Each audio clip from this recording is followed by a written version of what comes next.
बहुजन calendar पर भारी छूट। सिर्फ 300 रुपए में 10 कैलेंडर की बुकिंग करिए। संपर्क करिए 9711 666 056 पर।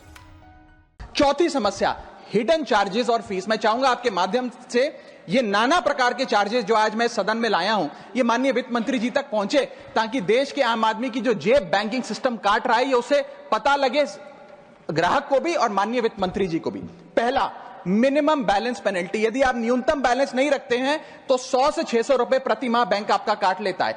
इस चार्ज को लगाने के बाद बैंकों ने वित्तीय वर्ष 22-23 में 3500 करोड़ रुपए मिनिमम बैलेंस पेनल्टी के नाम से लोगों से वसूले हैं मैडम।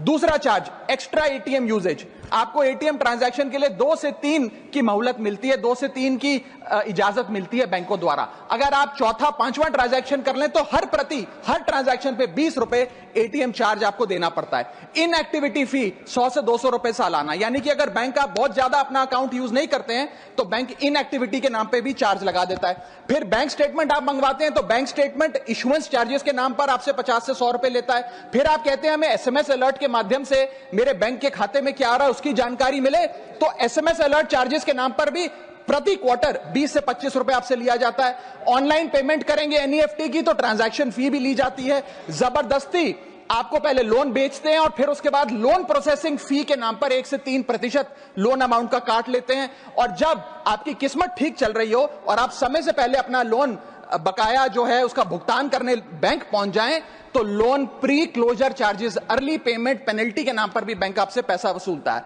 साधारण सा सिग्नेचर बदलवाना हो, नॉमिनी की डिटेल्स बदलवानी हो, उस चेंज पर भी 200 रुपए प्रति ट्रांजैक्शन के नाम पे बैंक आपसे पैसा वसूलता है। और डिमांड ड्राफ्ट पे ऑर्डर बनाने जाएं तो 100 से 200 रुपए प्रति डिमांड ड्राफ्ट आपसे पैसा वसूलता ही वसूलता है। यानी कि कस्टमर्स की जेब काटी जा रही है और कस्टमर्स को पता भी नहीं लगता कि कितना पैसा बैंक इन नाना प्रकार के चार्जेस के चलते आम आदमी से वसूल रहा है।